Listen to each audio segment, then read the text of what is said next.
Hello everybody, this is Trevor Wise and welcome to Wise Exotics. This is my channel where I do a kind of log on my collection and hobby of growing Nepenthes, which are carnivorous vining plants. They develop pitchers, so they're often called tropical pitcher plants or just pitcher plants. So there's that.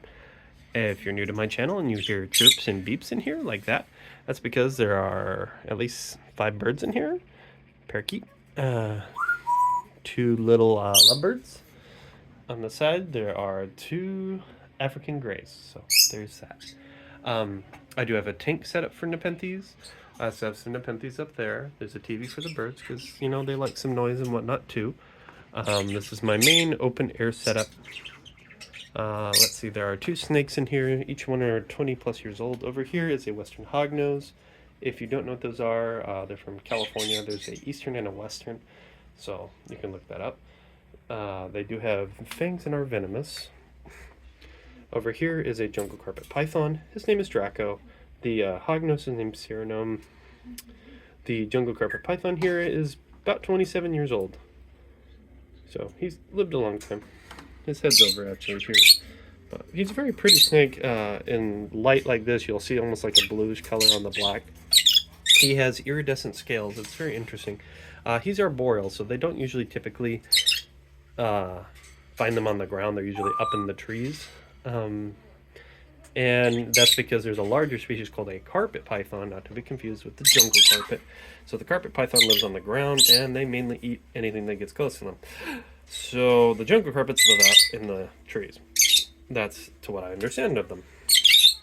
Now, usually they're a very aggressive snake, and they will bite quite often and strike their owners. Draco here is retarded. I hate to say it that way, but he is not the brightest tool in the shed. But benefit of that, he's not aggressive and he's really easy to handle. So take that as you will.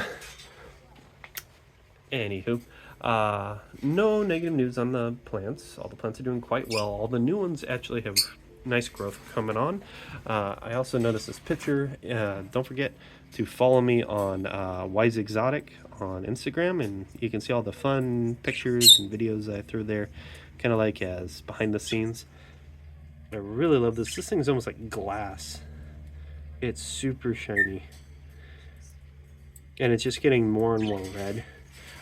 This is LVBX Veitchii Barrio, which you can pick up at Red Leaf Exotics or Carnivoro. Both of them have the same exact plant from the same seed group because they bought them from a different person. Let's see, Veitchii B, Veitchii B. You can see some big leaf jumps on some of these plants are coming along. I'm not too sure why this has reddish leaves.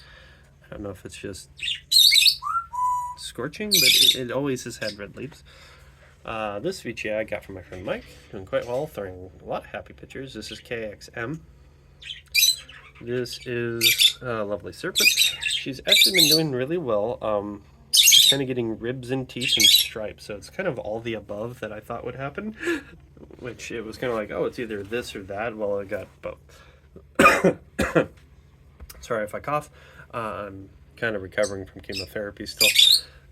Fun talk there. If you don't know what it is, look at some other older videos and, you know, go from there. Let's see, Raja X Robert Cantley is there, doing well. Minima X Candy Dreams, just learned another picture. It's bright red, really tall, so it's doing quite well. It's sibling, which I have to find it, is right there. Throwing pictures. They're not as red, they're more yellowish, but still intense striping. So I'm hoping both of these come out as lookers. Raja Piltata is way in the back here, doing quite well. Oh, Raja Piltata also doing well. Diabolica X Minima, which is seed grown. Very nice, nice red picture. It's also got a new one developing there. Sounds like there might be an airplane flying overhead, so apologies. I did move a couple of plants out from my tank. So right here and here are Globasa X Rafflesia. Let's see, over on this side, that's my Ventrata Red. It's got a nice picture developing there. I sadly cut off the other picture, not its first picture, which is still there, but the second picture it developed when I was moving things around and got caught, and it tore off, which made me annoyed, but it's got a larger picture developing there. So yay. My Brumai Speckled already has a new picture developing here. Let's see. And this is the original very squat Raf. I'm not too sure why. Let's see, Raja X Ima, doing quite well. It's starting to get that lip edge that is well known to the Raja. Yeah. If you're wondering why I'm saying yeah, in my ear is a bird. This is Bonnie. She's a sweetie, but she wanted to know what I was doing, so she got really close. Anywho, you can see quite a few plants are doing well. I really like redder plants, pink, reds. And if you're wondering, there's actually a kind of a reason for that. I myself am fine with eyesight. My father actually is colorblind in green. So all the plants that I've tried to show him, I send him pictures, they all look like this to him, he says. They all look white. Greens, yellow, reds. They all blend together just to make a nice blinding white look. So that's why specifically in my collection I try to find plants that are red, such as the peltatas you can see there. Even the Palomonensis and like Raja peltata, things like that. Even my Diabolica X Minima over here has reddish leaves. He can see the same thing with the pictures. So I have an emphasis on trying to get more reddish colors, or colors not so green and yellow for that matter. I myself enjoy my yellow and red ones, but I can't share it with my father, the same kind of experience. So there's a little reason and story for that. Let's see. Yeah, that one's doing really nice. That's another picture. A lot of them have nice new little pictures developing, doing their own little thing. This will count as my November update. Let's see. We're just going to call this November start update, if anybody's wondering. As I said, I moved some plants around. My white Rafflesia X Fukusu from Exotica Plant Seed Grown is doing quite well. Getting a lot of stripes on it. It initially didn't have as many stripes, so it's doing really well. Alba Marigonata and little Alba Marigonata there. Cherry Bomb, highly variegated. And what I guess I'm calling Red Miracle now, or just an ABM hybrid, has some new pictures developing. Both of these are Globasa X Ampulara Black Miracle F2s.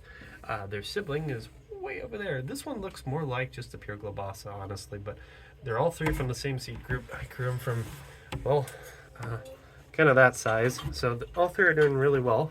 I had 5 of them. I lost, 2 of them, so there's that. Northiana was kind of getting paleys, but it looks like it's throwing a nice happy leaf not Northiana, excuse me, Sumatrana. I keep getting those two confused. I'm looking at a Northiana over here, so my Northiana over here is doing fine. Quite big pictures compared to my BE one, but the BE one is more fuller, so same thing kind of going on here. BE Raja, which is tissue culture, seed grown. This is also Mariliana, which is seed grown. I don't know why the tag is sunk so far. Really happy so far with this one. It's already popped a new leaf. It's already got a new picture. So the seed grown Raja that I got from Nepenthes God is doing really well. Oh, here's a treat. This little guy just opened. How interesting. Very bright red. This one is if I can get the tag, Globasa cross Ampulara Black Miracle cross Rafflesia Red, if I believe. Its opposite is on this side. So there's Rafflesia Red cross Globasa Ampulara cross ABM right next to it. So I have 2 inverted.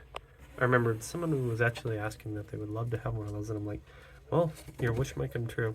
I know some have asked me quite a few times if I sell plants. Not really, they're mainly for my collection, but I would like to make some room in the collection. Some of the plants are getting a little crazy. Some of them, I have dupes of, and there's not much of a difference between it, so I'm planning to start selling some plants hopefully next year.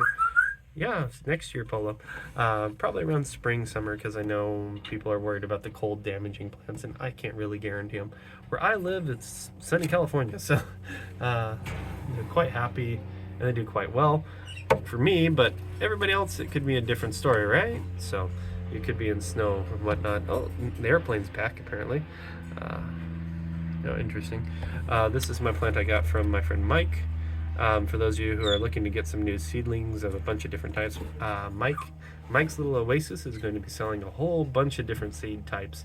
He has about 100 plus different seedling types and crosses he's going to be selling. So keep an eye on that. I've already talked to him about buying a few, and then he kind of flooded me with pictures of all the other ones he's got coming. And I went, okay, I'm gonna have to plan ahead. So there's that. Let's see. This is the one I got from Greenwood Exotics as a care gift during my cancer treatment. Doing quite well. It's a super complex hybrid, but it's a little green plant doing well. I have so many red variegated plants. Even lemon cherry over here, it's starting to get red speckling. I have a hypothesis on how this occurs. So Ampullaria Black Miracle is supposed to be a pure Ampullaria, but there was speculation that it was crossed with Viking. Now, anything that seems to be crossed with Viking, aka Globosa variation mirabilis, seems to always produce in its offspring some that have red speckles. So it's either a partial gene expression or a recessive trait from the Viking throwing the thing. So Ampullaria Black Miracle typically looks like this, black instead of red. So this one's red, as you can see. So that's why I think it's a partial gene expression, because Rafflesia leaves don't have red, but their pictures can be red. So unlike its sibling, which is almost entirely red. Take that as you will. Genes are a thing. So I did repot a few plants actually this morning. My Velosa and my Macrophilia. My friend Tyler, aka Salty Trout, I was asking, and because this poor Macrophilia got eaten on by a leopard slug, it's still producing pictures. They're very tiny. If you look in the center, you can see some of them. So Macrophilia are highly sensitive and they're not very forgiving, so I'm hoping it does when it comes back.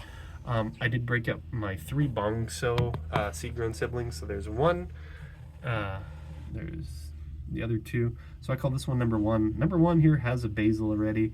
It's already turning reddish coloration, so I'm really excited to see that. Number 2 over here, very small, slow growing. Number 3, larger. It's also getting coloration in some of its pictures. I think Gelato's doing fine. Though, yeah, nice red picture on that. Rubicantlea, I just threw its leaf and it's just starting to open, so I'm really excited to see that. Another Rob already threw its leaf.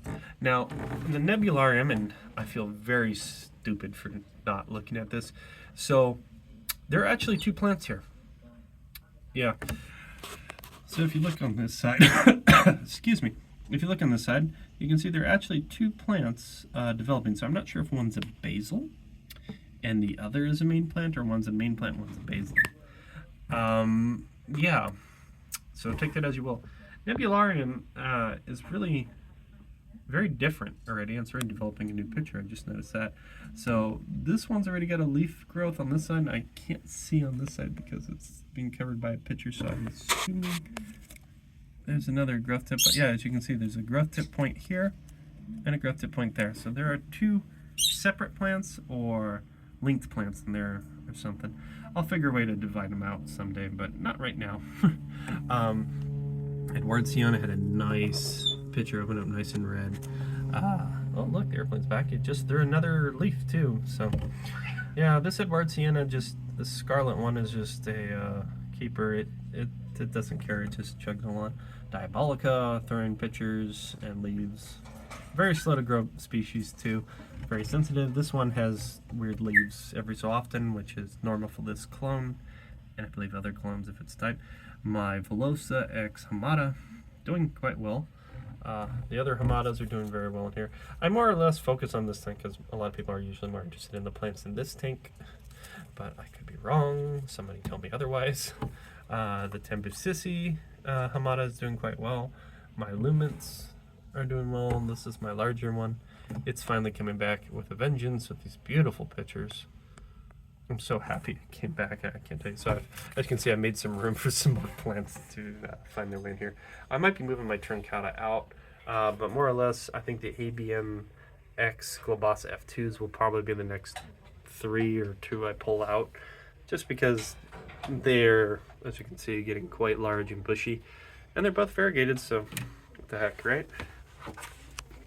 I know some people are always wondering, you know, what are the conditions and whatnot. So I live in a valley. I've said this before. Excuse me. I live in a valley, so I get natural night drops. There's also a lot of fog and overcast days. So I don't get a crazy amount of light, and temperature-wise, it doesn't usually get that hot. Typically, it gets anywhere to 59 to 77 in this room. The highest point of this room is usually around 80 to 82. But I've been putting humidifier, as you can see, up higher over here, which cools it off and keeps it around 77 even at the high point now. So usually it'll be on this side over here, 60 down to 59, up to 77 degrees. Over here, it'll be about the same, but it's usually exactly 60 in this tank, up to, I'd like to say, anywhere from 78 up to 81, low 80s usually. But they're all doing quite well. Humidity in the tank is 100%, if not down to 90. It's always highly humid. On this side, it's 75 to around 90%. And usually I set it like that, you know.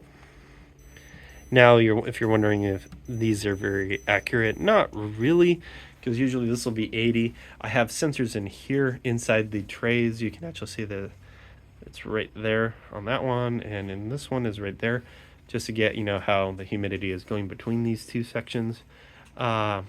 These are actually called SmartBot or something like that. Sensors. Anywho, usually in the tray level, it's 90%. If the water evaporates enough, it drops down to around 75%, and then I let it dry out a bit, and then I refill it. Yeah, that's just how I do it. And so far, it seems to be working. So, anybody has any questions, comments, concerns, chat with me or post here. Again, Instagram, you can see some videos and pics ahead of time of how things are going, or ask questions directly via Messenger, or request a message or whatever. I think I have it open. Wise Exotic, Little Green Owl, and that's it, everyone. Trevor out.